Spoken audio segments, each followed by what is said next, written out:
Mr. President, final question. Yes, sir. You said famously, when you looked into Vladimir Putin's eyes, you saw his soul. Yeah. When you look into Benedict XVI's eyes, what do you see? God. Good way to end the interview. Thank you, sir. Thank you, sir. My pleasure.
Como começaram as trevas morais?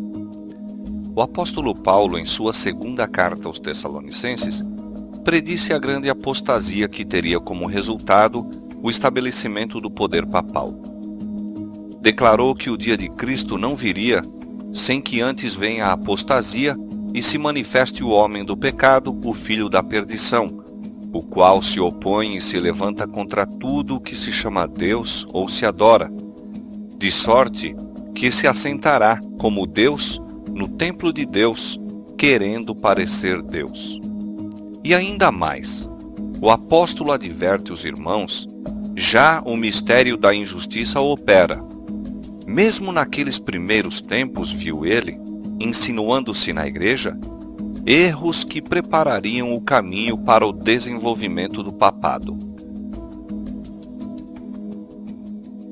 Pouco a pouco, a princípio furtiva e silenciosamente, e depois mais às claras, à medida em que crescia em força e conquistava o domínio na mente das pessoas, o mistério da iniquidade levou avante sua obra de engano e blasfêmia. Quase imperceptivelmente, os costumes do paganismo tiveram ingresso na igreja cristã. O espírito de transigência e conformidade fora restringido durante algum tempo pelas terríveis perseguições que a igreja suportou sob o paganismo. Mas, incessando a perseguição e entrando o cristianismo nas cortes e palácios dos reis, pôs ela de lado a humilde simplicidade de Cristo e seus apóstolos, em troca da pompa e orgulho dos sacerdotes e governadores pagãos, e em lugar das ordenanças de Deus, colocou teorias e tradições humanas. A conversão nominal de Constantino, na primeira parte do século IV, causou grande regozijo, e o mundo, sob o manto da justiça aparente, introduziu-se na igreja. Progredia rapidamente a obra de corrupção. O paganismo, conquanto parecesse suplantado, tornou-se o vencedor. Seu espírito dominava a igreja. Suas doutrinas, cerimônias e superstições incorporavam-se à fé e culto dos professos seguidores de Cristo. Esta mútua transigência entre o paganismo e o cristianismo resultou no desenvolvimento do homem do pecado, predito na profecia como se opondo a Deus e exaltando-se sobre ele. Aquele gigantesco sistema de religião falsa é obra-prima do poder de Satanás, monumento de seus esforços para sentar-se sobre o trono e governar a terra segundo a sua vontade. Uma vez Satanás se esforçou por estabelecer um compromisso mútuo com Cristo. Chegando-se ao Filho de Deus no deserto da tentação e mostrando-lhe todos os reinos do mundo e a glória dos mesmos, ofereceu-se a entregar tudo em suas mãos se tão somente reconhecesse a supremacia do príncipe das trevas. Cristo repreendeu o pretensioso tentador e obrigou-o a retirar-se. Mas Satanás obtém maior êxito em apresentar ao homem as mesmas tentações. Para conseguir proveitos e honras humanas, a Igreja foi levada a buscar o favor e apoio dos grandes homens da terra, e havendo assim rejeitado a Cristo, foi induzida a prestar obediência ao representante de Satanás, o bispo de Roma. Uma das principais doutrinas do catolicismo é que o Papa é a cabeça visível da Igreja Universal de Cristo, investido de autoridade suprema sobre os bispos e pastores em todas as partes do mundo. Mais do que isto, tem-se dado ao Papa os próprios títulos da divindade. Tem sido intitulado Senhor Deus o Papa e foi declarado infalível. Exige ele a homenagem de todos os homens.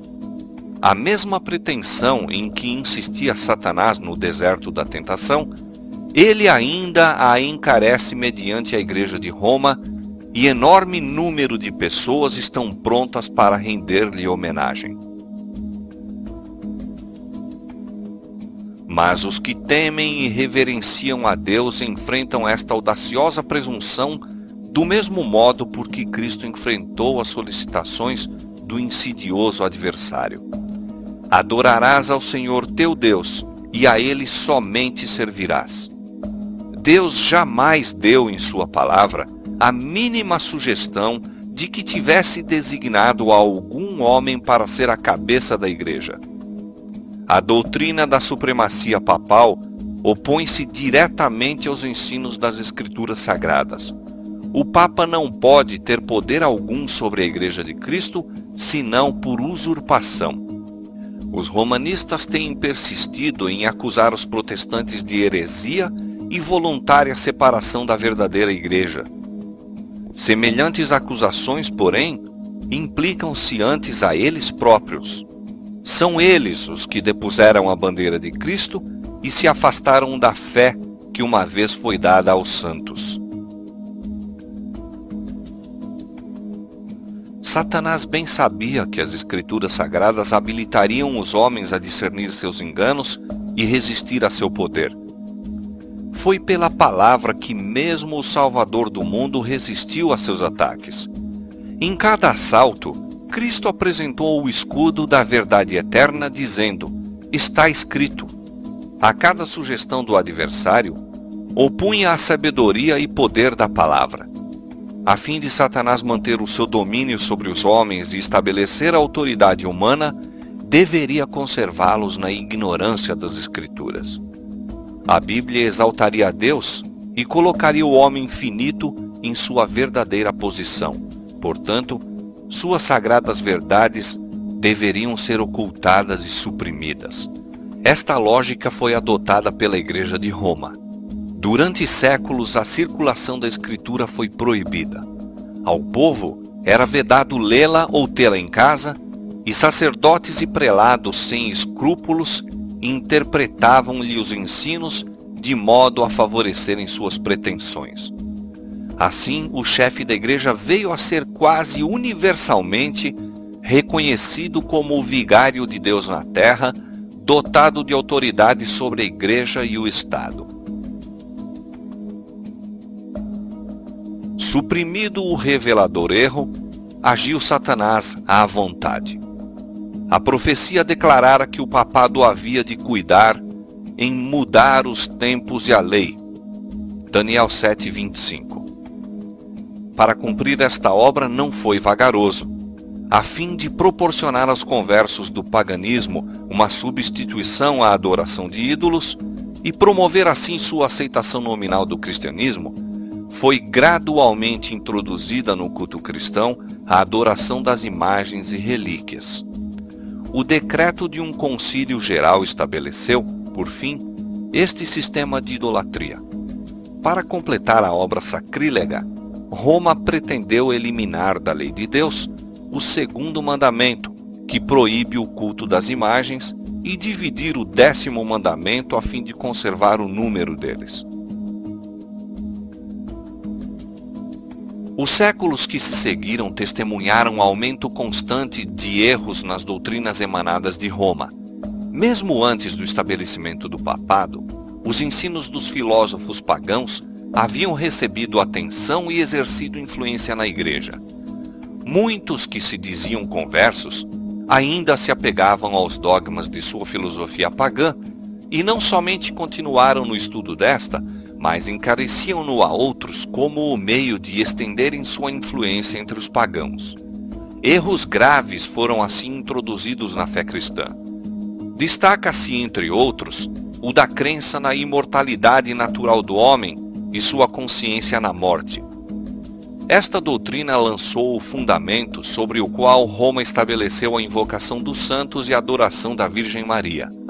Disto também proveio a heresia do tormento eterno para os que morrem impenitentes, a qual logo de início se incorporara à fé papal.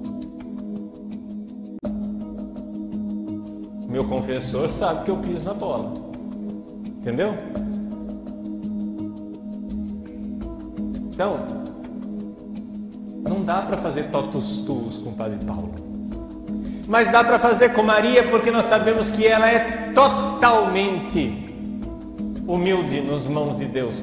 Ela é tão maleável a Deus. Ela é tão humilde. Ela é tão dócil às mãos de Deus que ela só fará comigo aquilo que Deus quer. Você está entendendo? Ela só irá modelar em mim o que Deus quer. Ela só irá fazer em mim o que Deus quer. Porque ela é totalmente serva. Ela é totalmente dócil. E por que é que eu preciso dela? Por que é que eu não posso ir direto para Deus, Padre Paulo? Larga de ser orgulhoso, criatura. Por que é que você tem que ser direto? Isso é um negócio assim, é o princípio protestante, é um princípio orgulhoso. Veja, eu sou orgulhoso. Padre Paulo Ricardo, eu pessoalmente, mas a minha religião não é orgulhosa. A minha religião, ela é humilde, ela me ensina a humildade. A minha religião me ensina a eu me inclinar na frente de um pecador, que é um outro padre, que é o meu bispo, e beijar a mão daquele pecador, e acreditar que aquela mão é instrumento de santificação, acreditar que aquela mão de pecador pode ser sinal da mão chagada do ressuscitado. Eu sou orgulhoso, mas a minha religião não é orgulhosa. Ela me ensina a humildade.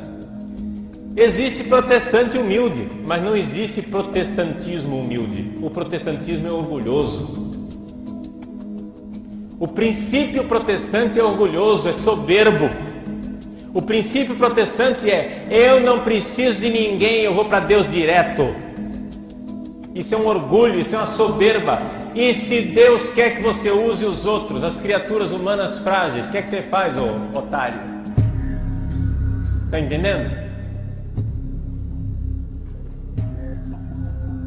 Se você é protestante, seja humilde, mas saiba, a sua religião não é. A sua religião não é humilde.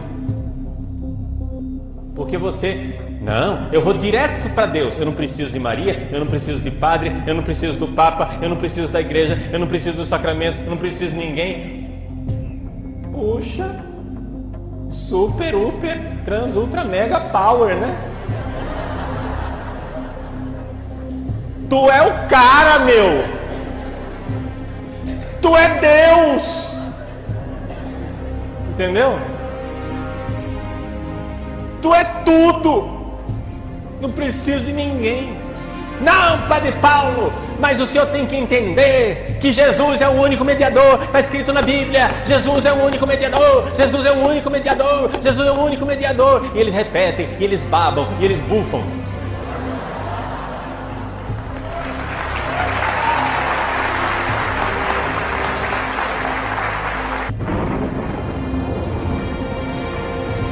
Achava-se então preparado o caminho para a introdução de ainda outra invenção do paganismo, a que Roma intitulou Purgatório e empregou para amedrontar as multidões crédulas e supersticiosas.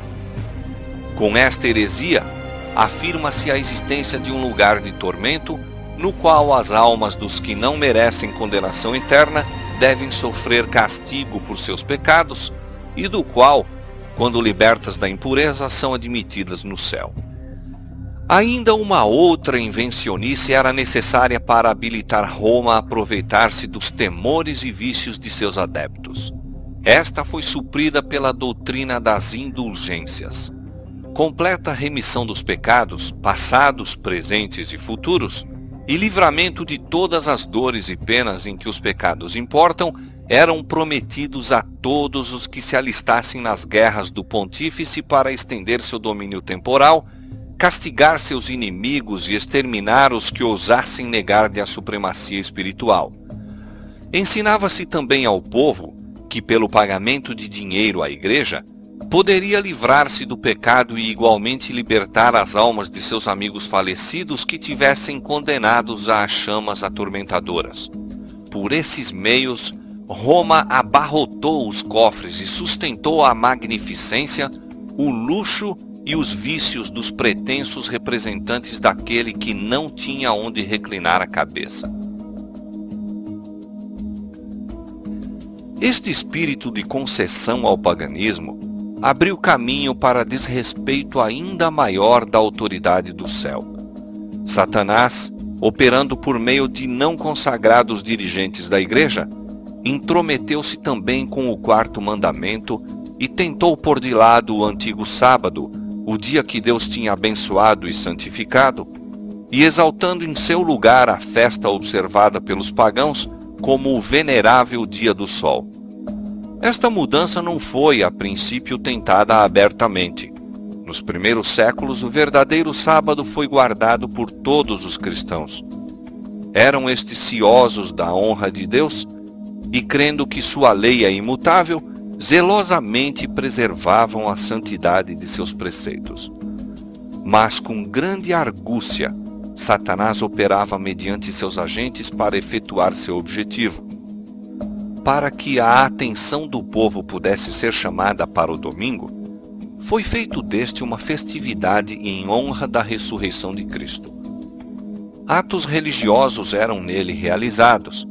Era, porém, considerado como um dia de recreio, sendo o sábado ainda observado como dia santificado. A fim de preparar o caminho para a obra que intentava cumprir, Satanás induzira os judeus, antes do advento de Cristo, a sobrecarregarem o sábado com as mais rigorosas imposições, tornando sua observância um fardo. Agora, tirando vantagem da falsa luz sob a qual ele assim fizera com que fosse considerado, lançou o desdém sobre o sábado como instituição judaica. Enquanto os cristãos geralmente continuavam a observar o domingo como festividade prazenteira, ele os levou, a fim de mostrarem seu ódio ao judaísmo, a fazer do sábado dia de jejum, de tristeza e pesar. O descanso dominical só pode ser observado a partir do século IV, quando a lei civil sob Constantino quebrou o ritmo semanal, determinando a suspensão do trabalho no dia do Senhor, do dia do sol. No dia do Senhor, do dia do sol. Na primeira parte do século IV, o imperador Constantino promulgou um decreto fazendo do domingo uma festividade pública em todo o Império Romano. o dia do sol era venerado por seus súditos pagãos e honrado pelos cristãos. Era política do imperador unir os interesses em conflito do paganismo e cristianismo.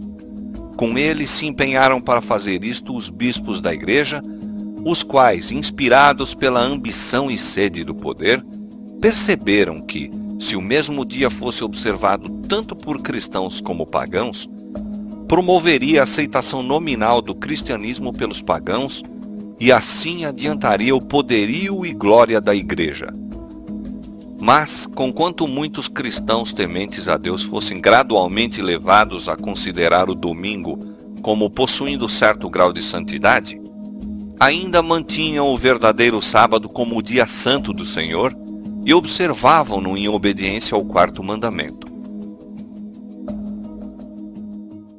Diz a Carta Apostólica, a prática espontânea tornou-se depois norma sancionada juridicamente. O dia do Senhor ritmou a história bimilenária da Igreja. São Justino, na sua apologia primeira, dirigida ao imperador Antonino Pio, na metade do século II, alude à celebração dominical utilizando a expressão no dia chamado do sol. Alude à celebração dominical utilizando a expressão no dia chamado do sol. Editos reais, concílios gerais e ordenanças eclesiásticas, apoiadas pelo poder secular, foram os passos por que a festividade cristã alcançou posição de honra no mundo cristão. A primeira medida de ordem pública impondo a observância do domingo foi a lei feita por Constantino. Este edito exigia que o povo da cidade repousasse no venerável dia do sol, mas permitia aos homens do campo continuarem com suas fainas agrícolas. Posto que virtualmente um estatuto pagão foi imposto pelo imperador depois de ser nominalmente aceito pelo cristianismo. Como a ordem real não parecia subsistir de modo suficiente à autoridade divina, Eusébio, bispo que procurava o favor dos príncipes e era amigo íntimo e adulador de Constantino, propôs a alegação de que Cristo transferira o sábado para o domingo. Nenhum testemunho das Escrituras, sequer, foi aduzido em prova da nova doutrina. O próprio Eusébio inadvertidamente reconhece sua falsidade e indica os verdadeiros autores da mudança. Todas as coisas, diz ele, que se deveriam fazer no sábado, nós as transferimos para o dia do Senhor. Mas o argumento do domingo, infundado como era, serviu para acoroçoar os homens a conculcarem o sábado do Senhor. Todos os que desejavam ser honrados pelo mundo aceitaram a festividade popular. Com o firme estabelecimento do papado, a obra da exaltação do domingo continuou. Durante algum tempo, o povo se ocupou com trabalho agrícola fora das horas de culto e o sétimo dia, o sábado, continuou a ser considerado como o dia de repouso. Lenta e seguramente, porém, se foi efetuando a mudança. Aos que se achavam em cargos sagrados era vedado proceder, no domingo, a julgamentos em qualquer questão civil. Logo depois, ordenava-se a todas as pessoas, de qualquer classe, abster-se do trabalho usual, sob pena de multa aos livres e açoites no caso de serem servos. Mais tarde foi decretado que os ricos fossem punidos com a perda da metade dos bens, e finalmente que, se obstinassem, fossem escravizados. As classes inferiores deveriam sofrer banimento perpétuo. O desafio de Satanás à autoridade de Deus. Deus denuncia a Babilônia, porque tem dado a beber a todas as nações do vinho da fúria da sua prostituição. Deus fez o mundo em 6 dias e descansou no 7º, santificando este dia e separando-o de todos os outros como sagrado à sua própria pessoa, para que fosse observado por seu povo durante todas as suas gerações. Mas o homem do pecado, exaltando-se acima de Deus, assentando-se no templo de Deus e ostentando-se como se fosse o próprio Deus, cuidou em mudar os tempos e as leis. Este poder, tensionando provar que não somente era igual a Deus, mas estava acima de Deus, mudou o dia de repouso, colocando o primeiro dia da semana onde deveria estar o sétimo. E o mundo protestante tem admitido que este filho do papado seja considerado sagrado. Na palavra de Deus, isto é chamado de sua fornicação. Durante a dispensação cristã, o grande inimigo da felicidade do homem fez do sábado do quarto mandamento um objeto de ataque especial. Satanás diz: eu atravessarei os propósitos de Deus. Capacitarei meus seguidores a porem de lado o memorial de Deus, o sábado do sétimo dia. Assim mostrarei ao mundo que o dia abençoado e santificado por Deus foi mudado. Esse dia não perdurará na mente do povo. Apagarei a lembrança dele. Porém, em seu lugar, um dia que não leve as credenciais de Deus, um dia que não seja um sinal entre Deus e seu povo.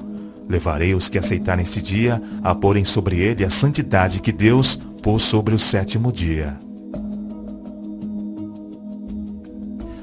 No capítulo 14 de Apocalipse, os homens são convidados a adorar o Criador. E a profecia revela uma classe de pessoas que, como resultado da tríplice mensagem, observam os mandamentos de Deus.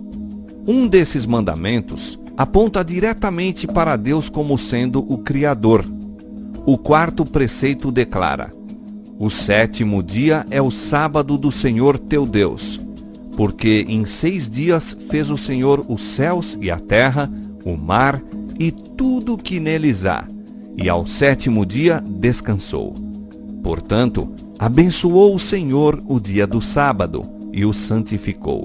Êxodo capítulo 20, versos 10 e 11. Acerca do sábado, diz mais o Senhor ser ele um sinal, para que saibais que eu sou o Senhor vosso Deus. Ezequiel capítulo 20, verso 20. E a razão apresentada é, porque em 6 dias fez o Senhor os céus e a terra, e ao sétimo dia descansou e restaurou-se.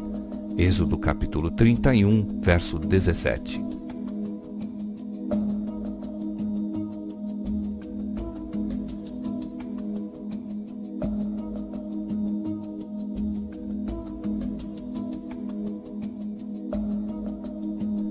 A importância do sábado como memória da criação consiste em conservar sempre presente o verdadeiro motivo de se render culto a Deus, porque Ele é o Criador e nós as suas criaturas. O sábado, portanto, está no fundamento mesmo do culto divino, pois ensina esta grande verdade da maneira mais impressionante e nenhuma outra instituição faz isso.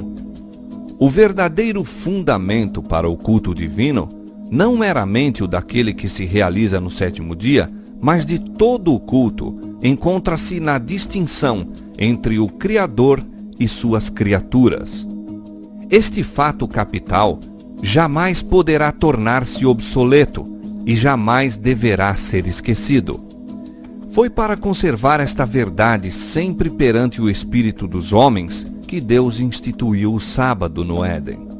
E enquanto o fato de que Ele é nosso Criador continuar a ser razão porque o devamos adorar, permanecerá o sábado como sinal e memória disto. Tivesse sido o sábado universalmente guardado, os pensamentos e afeições dos homens teriam sido dirigidos ao Criador como objeto de reverência e culto, jamais tendo havido idólatra, ateu ou incrédulo.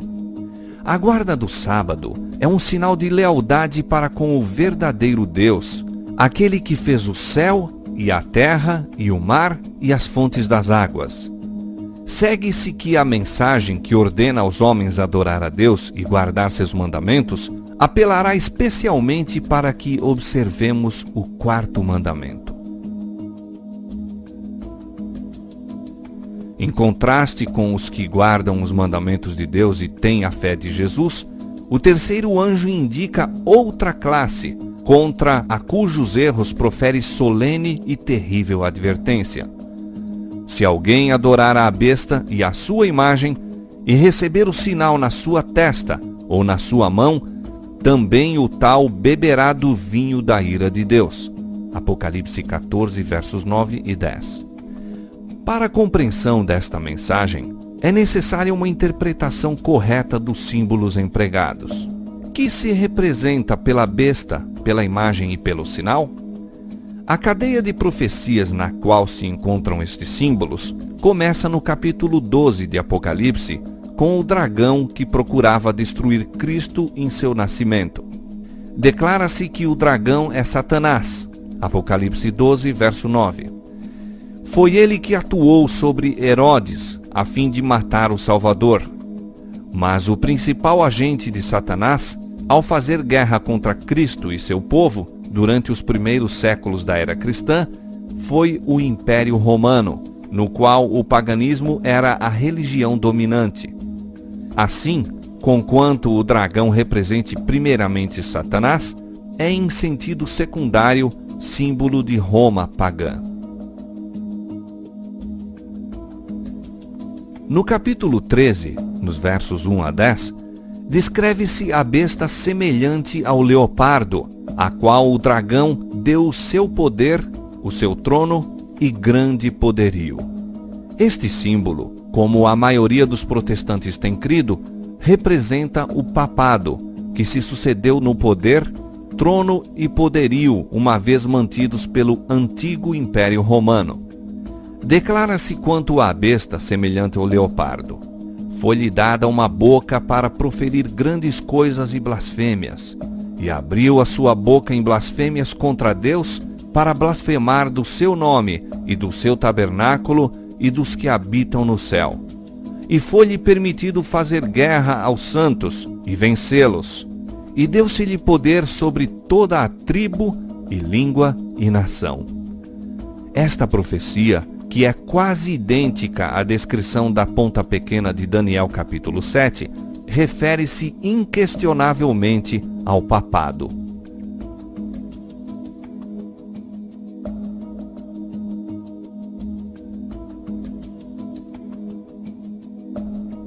Deu-se-lhe poder para continuar por 42 meses.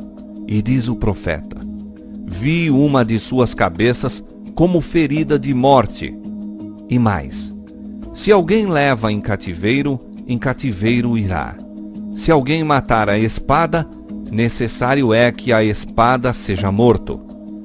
Os 42 meses são o mesmo que tempo, tempos e metade de um tempo, 3 anos e meio, ou 1260 dias, de Daniel capítulo 7, tempo durante o qual o poder papal deveria oprimir o povo de Deus.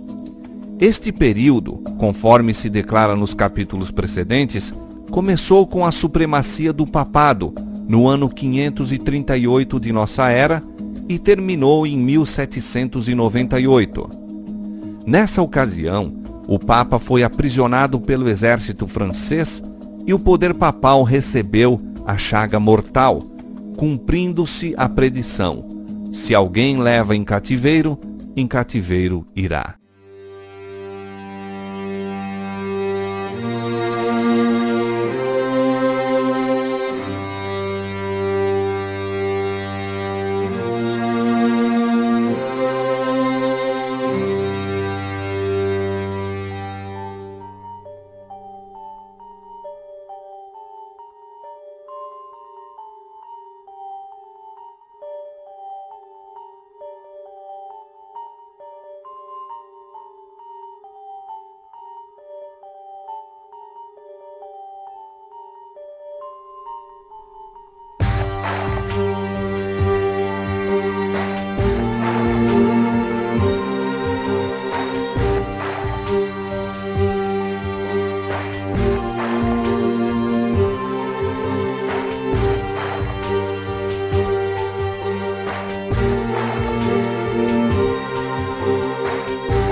Neste ponto é introduzido outro símbolo. Diz o profeta: vi subir da terra outra besta, e tinha 2 chifres semelhantes aos de um cordeiro. Apocalipse 13:11. Tanto a aparência desta besta como a maneira por que surgiu indicam que a nação por ela representada é dessemelhante das que são mostradas sob os símbolos precedentes. Os grandes reinos que têm governado o mundo foram apresentados ao profeta Daniel como feras rapinantes que surgiam quando os 4 ventos do céu combatiam no mar grande. Daniel capítulo 7, verso 2.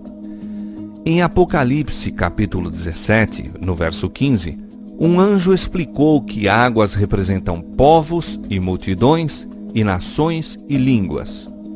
Ventos são símbolos de contendas. Os 4 ventos do céu a combaterem no mar grande representam as terríveis cenas de conquista e revolução pelas quais os reinos têm atingido o poder. Mas a besta de cornos semelhantes aos do cordeiro foi vista a subir da terra. Em vez de subverter outras potências para estabelecer-se, a nação assim representada deve surgir em território anteriormente desocupado, crescendo gradual e pacificamente. Não poderia, pois, surgir entre as nacionalidades populosas e agitadas do velho mundo, esse mar turbulento de povos e multidões e nações e línguas. Deve ser procurada no Ocidente. Que nação do Novo Mundo se achava em 1798 ascendendo ao poder, apresentando indícios de força e grandeza e atraindo a atenção do mundo? A aplicação do símbolo não admite dúvidas. Uma nação, e apenas uma, satisfaz as especificações desta profecia.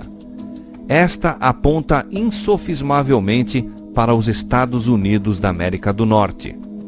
Reiteradas vezes, ao descreverem a origem e o crescimento desta nação, oradores e escritores têm emitido inconscientemente o mesmo pensamento e quase que empregado as mesmas palavras do escritor sagrado. A besta foi vista a subir da terra. E segundo os tradutores, a palavra aqui traduzida subir significa literalmente crescer ou brotar como uma planta. E como vimos, a nação deveria surgir em território previamente desocupado. Escritor preeminente descrevendo a origem dos Estados Unidos fala do mistério de sua procedência do nada. Diz: semelhando à semente silenciosa, desenvolvemo-nos em império. Um jornal europeu, em 1850, referiu-se aos Estados Unidos como um império maravilhoso que estava emergindo e no silêncio da terra aumentando diariamente seu poder e orgulho.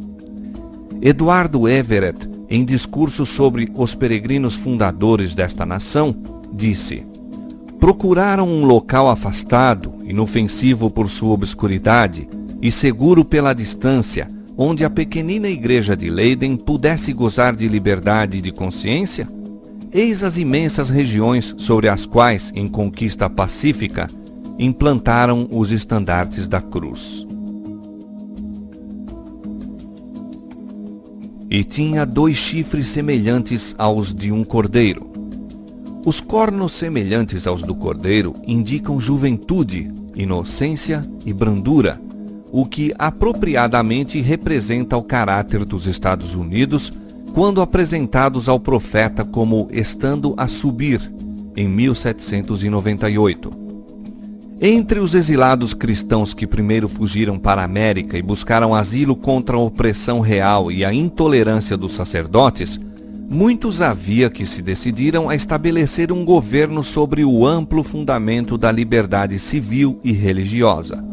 Suas ideias tiveram guarida na Declaração da Independência, que estabeleceu a grande verdade de que todos os homens são criados iguais e dotados de inalienável direito à vida, liberdade e procura de felicidade. e a Constituição garante ao povo o direito de governar-se a si próprio, estipulando que os representantes eleitos pelo voto do povo façam e administrem as leis. Foi também conhecida a liberdade de fé religiosa, sendo permitido a todo homem adorar a Deus segundo os ditames de sua consciência. Republicanismo e protestantismo tornaram-se os princípios fundamentais da nação. Estes princípios são o segredo de seu poder e prosperidade. Os oprimidos e conculcados de toda a cristandade têm se volvido para esta terra com interesse e esperança. Milhões têm aportado às suas praias e os Estados Unidos alcançaram lugar entre as mais poderosas nações da terra. Mas a besta de cornos semelhantes aos do cordeiro falava como o dragão, e exerce todo o poder da primeira besta na sua presença, e faz que a terra e os que nela habitam adorem a primeira besta, cuja chaga mortal foi curada, e dizendo aos que habitam na terra que fizessem uma imagem à besta que recebera a ferida da espada e vivia. Apocalipse capítulo 13, versos 11 a 14. Os cornos semelhantes aos do cordeiro e a voz de dragão deste símbolo indicam contradição flagrante entre o que professa e pratica a nação assim representada. A fala da nação são os atos de suas autoridades legislativas e judiciárias. Por esses atos, desmentirá os princípios liberais e pacíficos que estabeleceu como fundamento de sua política. A predição de falar como o dragão e exercer todo o poder da primeira besta claramente anuncia o desenvolvimento do espírito de intolerância e perseguição que manifestaram as nações representadas pelo dragão e pela besta semelhante ao leopardo. E a declaração de que a besta de 2 cornos faz com que a terra e os que nela habitam adorem a primeira besta, indica que a autoridade desta nação deve ser exercida impondo ela alguma observância que constituirá ato de homenagem ao papado.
Semelhante atitude seria abertamente contrária aos princípios deste governo, ao espírito de suas instituições livres, às afirmações insofismáveis e solenes da Declaração da Independência e à Constituição.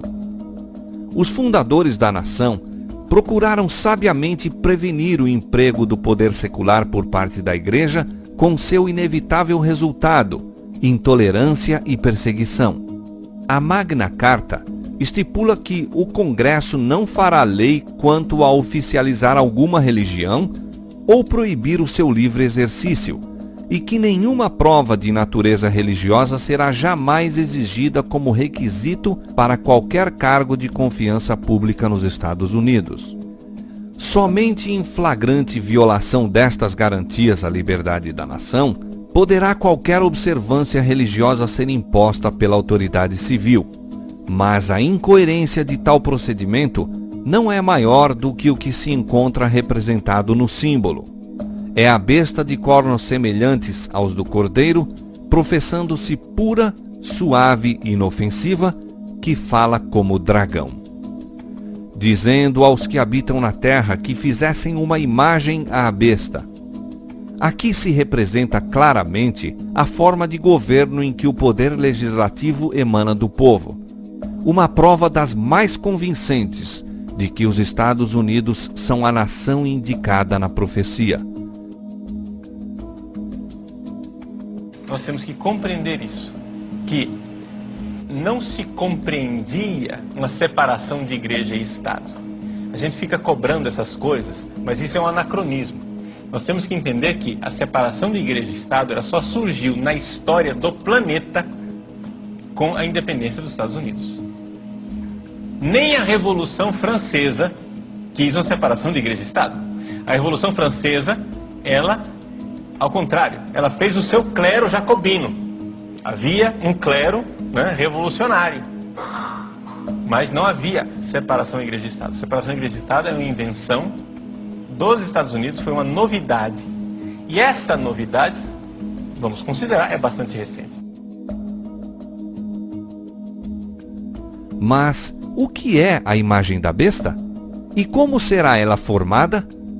A imagem é feita pela besta de 2 cornos e é uma imagem à primeira besta. É também chamada imagem da besta. Portanto, para sabermos o que é a imagem e como será formada, devemos estudar os característicos da própria besta, o papado.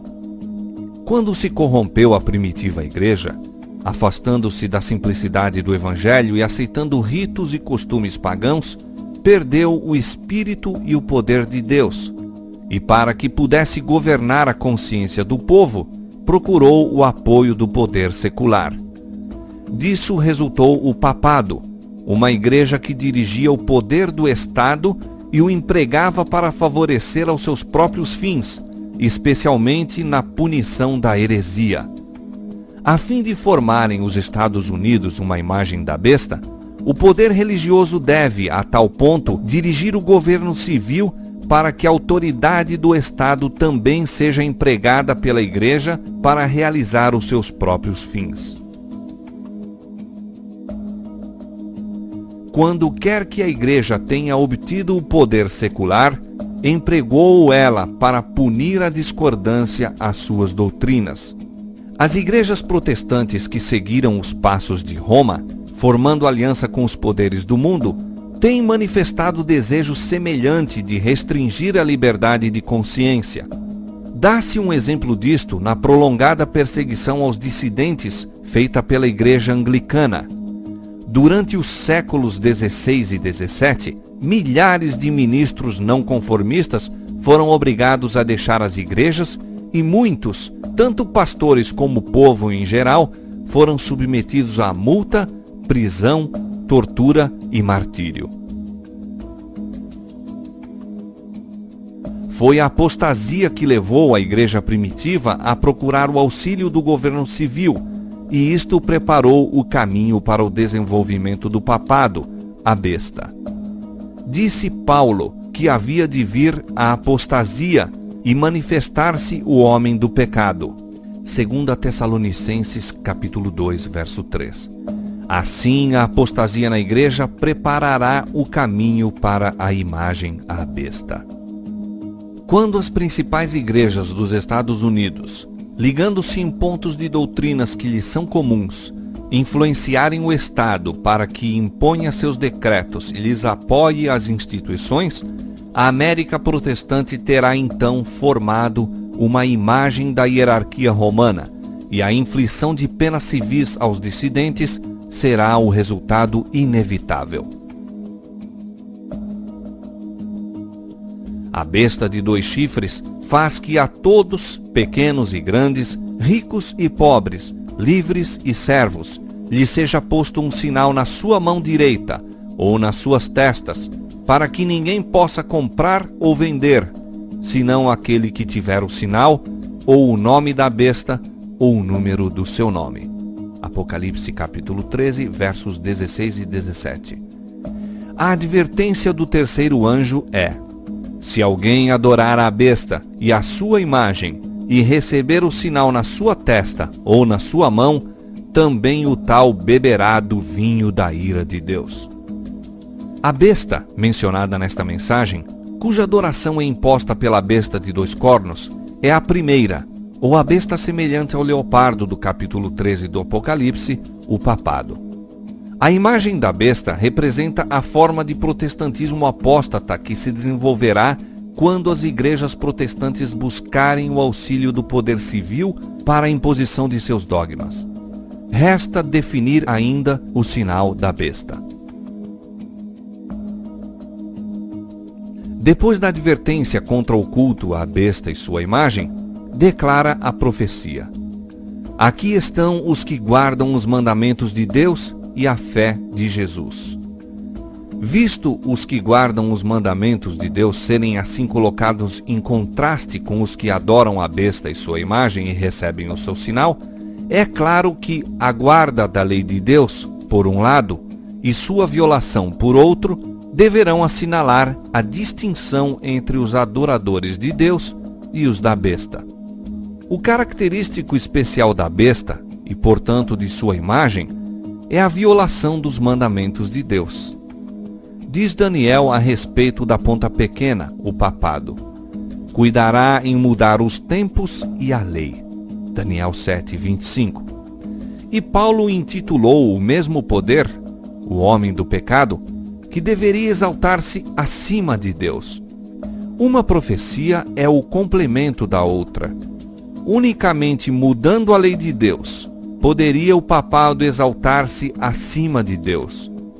Quem quer que conscientemente guarde a lei assim modificada, estará a prestar suprema honra ao poder pelo qual se efetuou a mudança.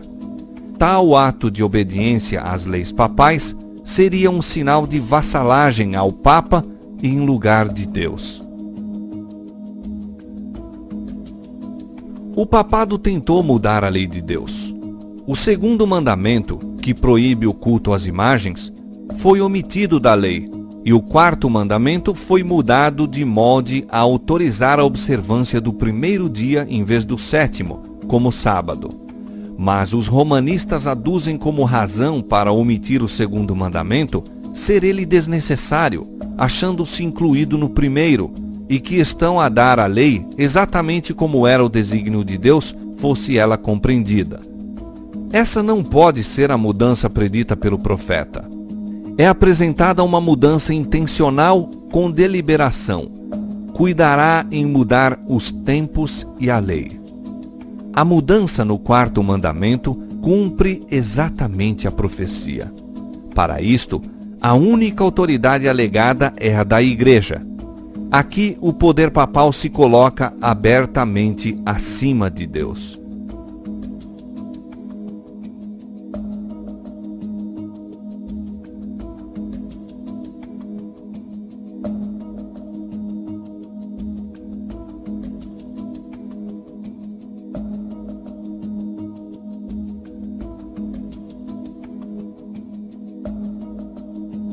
Enquanto os adoradores de Deus se distinguirão especialmente pelo respeito ao quarto mandamento, Dado o fato de ser este o sinal de seu poder criador e testemunha de seu direito à reverência e homenagem do homem, os adoradores da besta salientar-se-ão por seus esforços para derribar o monumento do Criador e exaltar a instituição de Roma.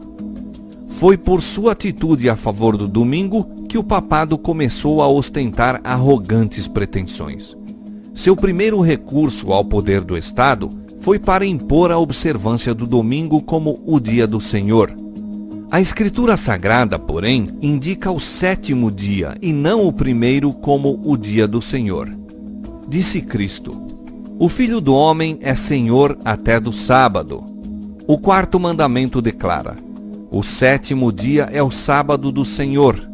E pelo profeta Isaías o Senhor lhe chama meu santo dia. Marcos 2:28, Isaías 58:13. A carta apostólica Dies Domini, Dia do Senhor, do Papa João Paulo II ao episcopado, ao clero e aos fiéis da Igreja Católica sobre a santificação do domingo. Isso representa um grande esforço em favor da observância de tão grave dever.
a beleza da verdade evidenciada pela oposição.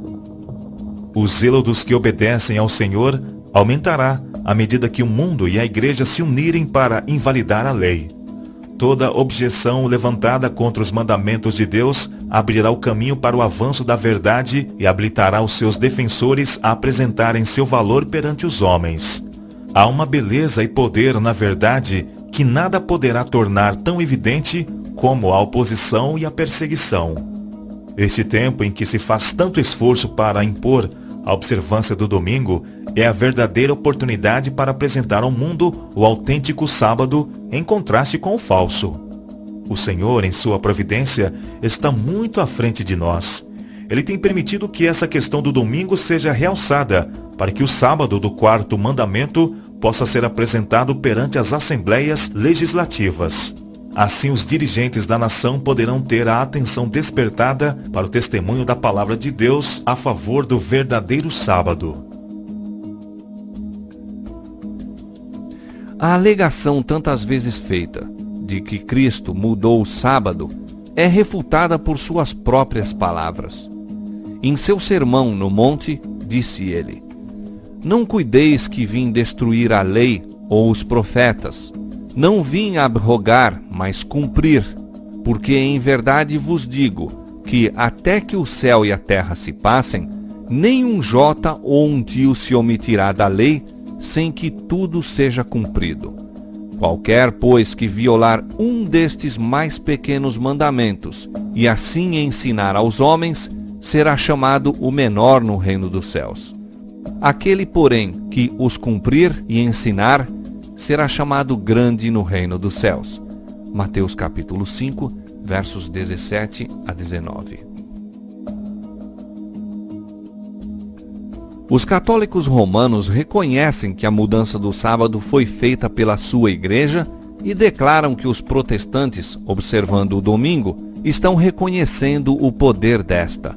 No Catecismo Católico da Religião Cristã, em resposta a uma pergunta sobre o dia a ser observado em obediência ao quarto mandamento, faz-se esta declaração: "Enquanto vigorou a antiga lei, o sábado era o dia santificado, mas a Igreja, instruída por Jesus Cristo e dirigida pelo Espírito de Deus, substituiu o sábado pelo domingo. Assim, santificamos agora o primeiro dia e não o sétimo. Domingo quer dizer, e agora é, dia do Senhor." Como sinal da autoridade da Igreja Católica, os escritos romanistas citam o próprio ato da mudança do sábado para o domingo, que os protestantes admitem, porque, guardando o domingo, reconhecem o poder da Igreja para ordenar dias santos e impor sua observância sob pena de incorrer em pecado. Que é, pois, a mudança do sábado, senão o sinal da autoridade da Igreja de Roma ou o sinal da besta?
A Igreja de Roma não renunciou às suas pretensões à supremacia. E se o mundo e as igrejas protestantes aceitam um dia de repouso de sua criação, ao mesmo tempo em que rejeitam o sábado bíblico, acatam virtualmente estas pretensões. Podem alegar a autoridade da tradição e dos pais da igreja para a mudança, mas assim fazendo, ignoram o próprio princípio que os separa de Roma, de que a Bíblia, e a Bíblia só, é a religião dos protestantes. Os romanistas podem ver que estão enganando a si mesmos, fechando voluntariamente os olhos para os fatos em relação ao caso. À medida que ganha terreno o movimento em favor do repouso dominical obrigatório, eles se regozijam na certeza de que, por fim, todo o mundo protestante será reunido sob a bandeira de Roma. Então, nós lembremos disso. A igreja perde a sua própria essência se ela perder o domingo. Nós estamos aqui diante de algo muito grave, né? Nós estamos aqui diante de, não de um detalhezinho, né? Me desculpem o palavreado popular, né? Mas não é uma frescura, né? Não é uma bobagem. Nós estamos aqui diante do centro. Se existe algo que faz a igreja, que faz o cristão, é o domingo. Por isso não tem cabimento essa história dos nossos irmãozinhos adventistas do sétimo dia, que de alguma forma vivem ainda muito fixados no Antigo Testamento. Guardam o sábado, né? Eles guardam o sábado, mas não somente o sábado. Se você for ver a atitude dos adventistas com relação ao Antigo Testamento, né, é uma atitude de muito apego ainda a muitas prescrições do Antigo Testamento, né? De tal forma que eles ainda estão de alguma forma no judaísmo, né? Eles não entraram na novidade cristã, né? É claro que se você vai pegar os 10 mandamentos no Antigo Testamento, né, os 10 mandamentos no Antigo Testamento pede para guardar o sábado, evidente, né? Mas nós cristãos não estamos mais no Antigo Testamento. Nós estamos numa nova aliança, nós estamos num novo tempo em que, de alguma forma, Deus fez para nós o domingo. Este é o dia que o Senhor fez para nós. Os romanistas declaram que a observância do domingo pelos protestantes é uma homenagem que prestam, malgrado seu, à autoridade da Igreja Católica. A imposição da guarda do domingo por parte das igrejas protestantes é uma obrigatoriedade do culto ao papado, à besta. Os que, compreendendo as exigências do quarto mandamento, preferem observar o sábado espúrio em lugar do verdadeiro, estão desta maneira a prestar homenagem ao poder pelo qual somente é ele ordenado. Mas no próprio ato de impor um dever religioso por meio do poder secular, formariam as igrejas mesmas uma imagem à besta. Daí a obrigatoriedade da guarda do domingo nos Estados Unidos equivaler a impor a adoração à besta e à sua imagem. Mas os cristãos das gerações passadas observavam o domingo supondo que, em assim fazendo, estavam a guardar o sábado bíblico. E hoje existem verdadeiros cristãos em todas as igrejas, não excetuando a comunhão católica romana, que creem sinceramente ser o domingo o dia de repouso divinamente instituído. Deus aceita a sinceridade de propósito de tais pessoas e sua integridade. Quando, porém, a observância do domingo for imposta por lei e o mundo for esclarecido relativamente à obrigação do verdadeiro sábado, quem, então, transgredir o mandamento de Deus para obedecer a um preceito que não tem maior autoridade que a de Roma, honrará desta maneira ao papado mais do que a Deus. Prestará homenagem a Roma e ao poder que impõe a instituição que Roma ordenou. Adorará a besta e a sua imagem.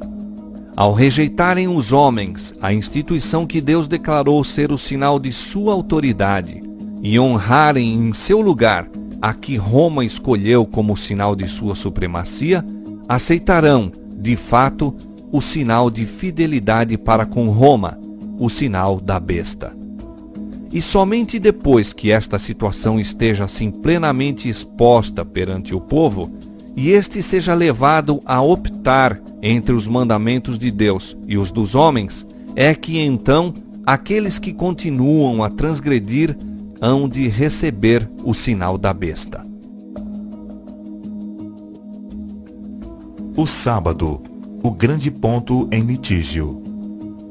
Na peleja a ser travada nos últimos dias, estarão unidos em oposição ao povo de Deus todos os poderes corruptos que apostataram da lealdade à lei de Jeová. Nessa peleja, o sábado do quarto mandamento será o grande ponto em litígio, pois no mandamento do sábado, o grande legislador se identifica como o Criador dos céus e da terra. Certamente guardareis os meus sábados, diz o Senhor, pois é sinal entre mim e vós nas vossas gerações, para que saibais que eu sou o Senhor, que vos santifica. Êxodo capítulo 31, verso 13. Alguns procurarão colocar obstáculos no caminho da observância do sábado, dizendo: não sabeis que dia é o sábado? Mas parecem saber quando chega o domingo, e têm manifestado grande zelo em fazer leis impondo sua observância. Os defensores da lei dominical não compreendem o que estão fazendo.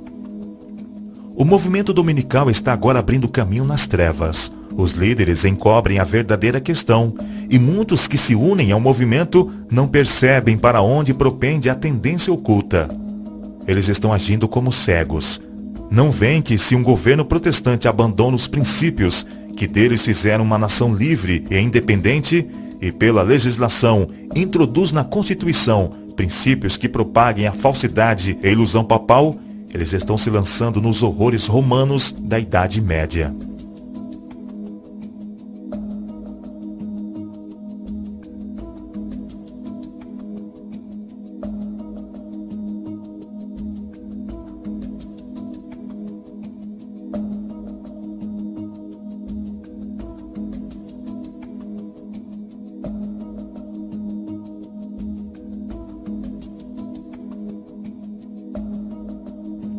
Muitos há, mesmo entre os que se empenham neste movimento em favor da imposição do domingo, que se acham cegos aos resultados que seguirão a essa ação. Não veem que golpeiam diretamente a liberdade religiosa. Muitos existem que jamais compreenderam as reivindicações do sábado bíblico e o falso fundamento sobre o qual repousa a instituição do domingo. Os que se empenham em conseguir uma emenda à Constituição para obter uma lei que impõe a observância do domingo, mal compreendem qual vai ser o resultado. Uma crise está iminente. Argumentos usados pelos defensores da lei dominical. Satanás dá sua interpretação aos eventos, e os homens pensam, como ele quer que o façam, que as calamidades que enchem a terra constituem um resultado da transgressão do domingo. Tensionando aplacar a ira de Deus, esses homens influentes fazem leis impondo a observância do domingo. Esta mesma classe apresenta a alegação de que a corrupção que rapidamente se alastra é atribuível em grande parte à profanação do descanso dominical e que a imposição da observância do domingo melhoraria grandemente a moral da sociedade. Insiste-se nisto especialmente na América do Norte, onde a doutrina do verdadeiro sábado tem sido mais amplamente pregada. Mas o fato de que um movimento para estabelecer o erro se encontra ligado a uma obra que em si mesmo é boa, não é argumento a favor do erro. Podemos disfarçar o veneno misturando-o com o alimento saudável, mas não mudamos a sua natureza. Ao contrário, torna-se mais perigoso o veneno, visto ser mais fácil que ele seja tomado inadvertidamente. É um dos ardis de Satanás combinar com a falsidade precisamente uma porção suficiente de verdade para que lhe dê caráter plausível. Os dirigentes do movimento em favor do domingo podem advogar reformas que o povo necessita, princípios que se acham em harmonia com a Escritura Sagrada, Contudo, enquanto houver com eles uma exigência contrária à lei de Deus, seus servos não se lhes poderão unir. Nada os pode justificar de pôr à parte os mandamentos de Deus, optando pelos preceitos dos homens. Ao tempo da apostasia nacional, quando, agindo segundo os métodos de Satanás, os governantes da terra se enfileirarem ao lado do homem do pecado, é então que a medida da culpa se encherá. A apostasia nacional é o sinal para a ruína da nação. As nações estrangeiras seguirão o exemplo dos Estados Unidos. Posto que ela seja a líder, a mesma crise atingirá todo o nosso povo em toda a parte do mundo. E convém lembrar, Roma jacta-se de que nunca muda. Os princípios de Gregório VII e Inocêncio III ainda são os princípios da Igreja Católica Romana. E tivesse ela tão somente o poder, pô-los-ia em prática com tanto vigor agora como nos séculos passados. Pouco sabem os protestantes do que estão fazendo ao se proporem a aceitar o auxílio de Roma na obra da exaltação do domingo. Enquanto se aplicam à realização de seu propósito, Roma está visando a restabelecer o seu poder para recuperar a supremacia perdida. Estabeleça-se nos Estados Unidos o princípio de que a Igreja possa empregar ou dirigir o poder do Estado, de que as observâncias religiosas possam ser impostas pelas leis seculares. Em suma, que a autoridade da Igreja e do Estado devem dominar a consciência, e Roma terá assegurado o triunfo nesse país. Pois bem, aqui nós precisamos compreender que não iremos a lugar nenhum se não tivermos uma estratégia. E o primeiro passo na nossa estratégia, dentro da Igreja Católica, é nós nos darmos conta de que nós somos um gigante adormecido. Vejam, a Igreja Católica tem um poder dentro da sociedade civil de organização e de mobilização das pessoas imenso. Só que esse poder é um poder que está dormindo. É como se nós estivéssemos acorrentados por correntes de papel. Você compreende? As correntes de papel não prendem ninguém. A palavra de Deus deu aviso do perigo iminente. Se este for desatendido, o mundo protestante saberá quais são realmente os propósitos de Roma apenas quando for demasiado tarde para escapar da cilada. Ela está silenciosamente crescendo em poder. Suas doutrinas estão a exercer influência nas assembleias legislativas, nas igrejas e no coração dos homens. Está a erguer suas altaneiras e maciças estruturas, em cujos secretos recessos se repetirão as anteriores perseguições. Sorrateiramente e sem despertar suspeitas, está aumentando suas forças para realizar seus objetivos ao chegar o tempo de dar o golpe. Tudo o que deseja é a oportunidade, e esta lhe está sendo dada. Logo veremos e sentiremos qual é o propósito do romanismo. Quem quer que creia na palavra de Deus e a ela obedeça, incorrerá por esse motivo em censura e perseguição. Por isso esse ódio que os protestantes têm contra a igreja não vai ficar de graça assim não. Quem é que tolera ser beijado na cabeça e apunhalado no coração? Ah, eu amo você, beijinho na cabeça e faca no bucho.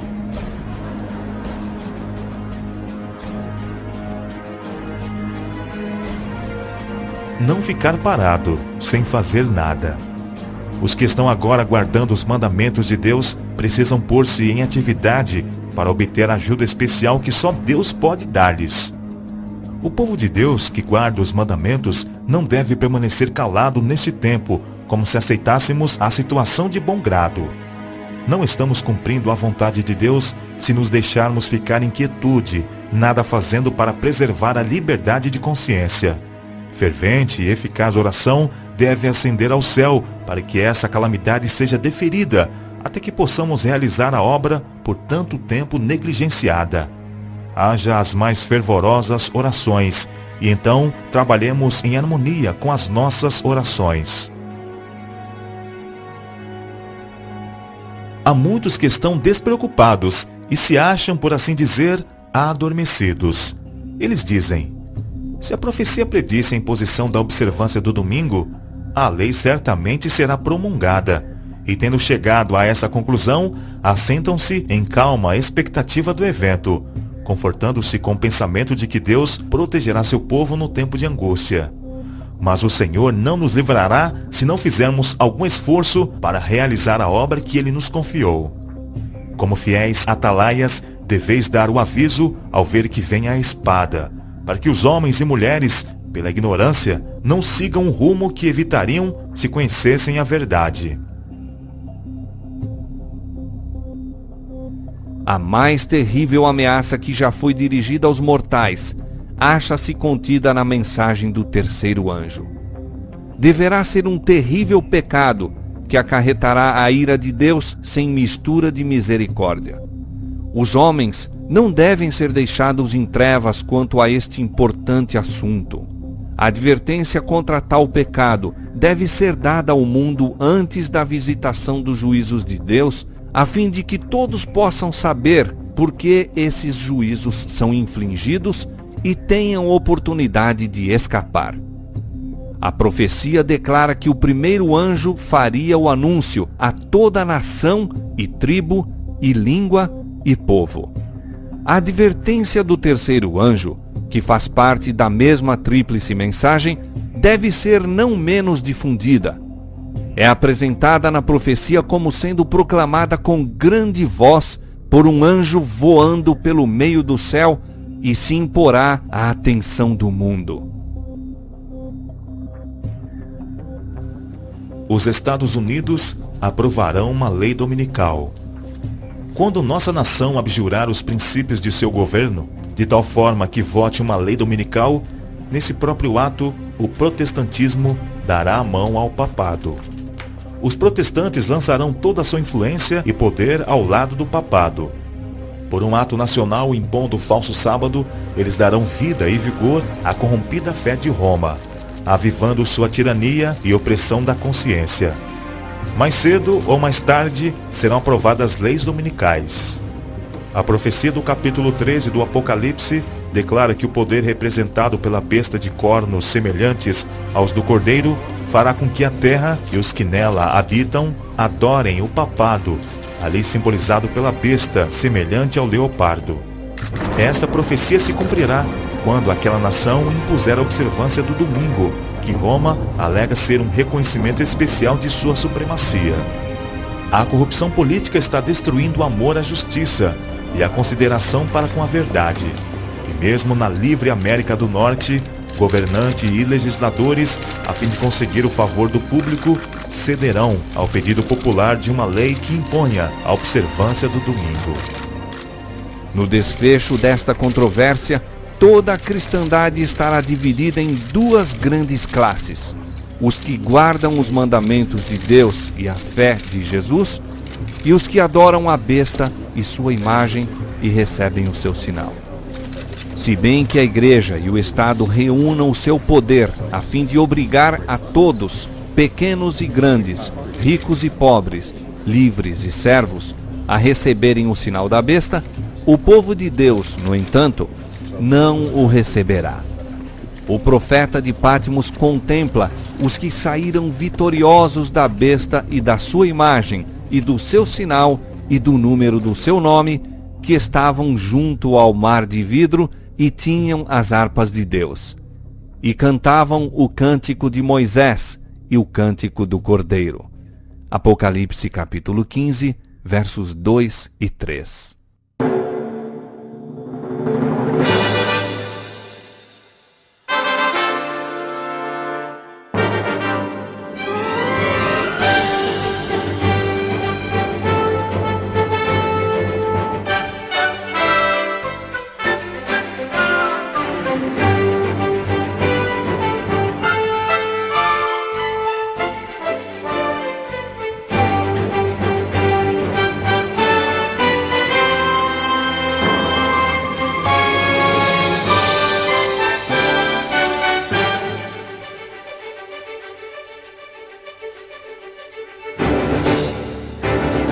levantemos nossos olhos,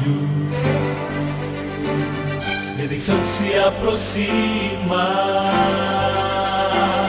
já estamos quase ouvindo os clarins de sua vinda. Ainda é tempo de avante, anunciar a toda a gente que Jesus está voltando, vitorioso e triunfante. Breve virá, breve virá, breve Jesus voltará. Breve virá, breve virá, breve Jesus voltará.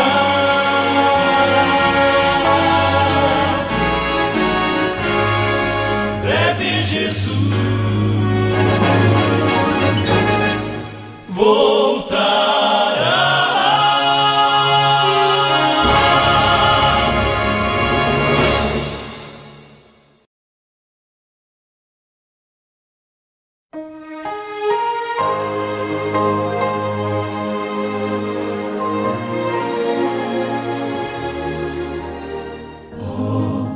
Quanto amo a tua lei, ela é o meu prazer, Senhor. Sim, verdadeiros são seus passos, é a verdade dos teus lábios e motivo do meu louvor. Bem-aventurados os que andam na lei, nela tenho vida, não me esquecerei. São seus ensinos, luz pro meu caminho, nela seguro estarei. A tua lei é perfeita, como tu és perfeito, meu Deus. A tua lei é santa e justa, pois santo e justo tu és.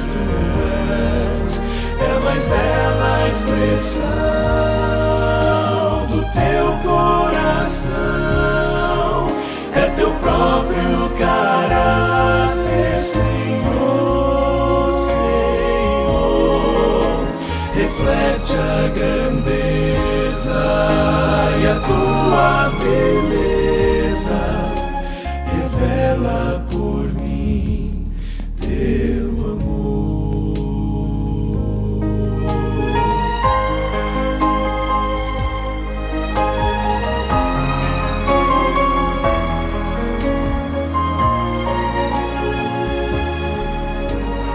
Oh, quanto amo a tua lei, nela vida e paz achei, Senhor. Sim, tenho a luz dos seus ensinos, que ilumina o meu caminho e me leva ao Salvador. Bem-aventurados os que guardam a lei, nos seus mandamentos eu me alegrarei. Tua lei tem a verdade, os princípios do amor. Sua autoridade vem de ti, meu Criador. Palavras eternas, fontes de luz, são reveladas em Cristo Jesus.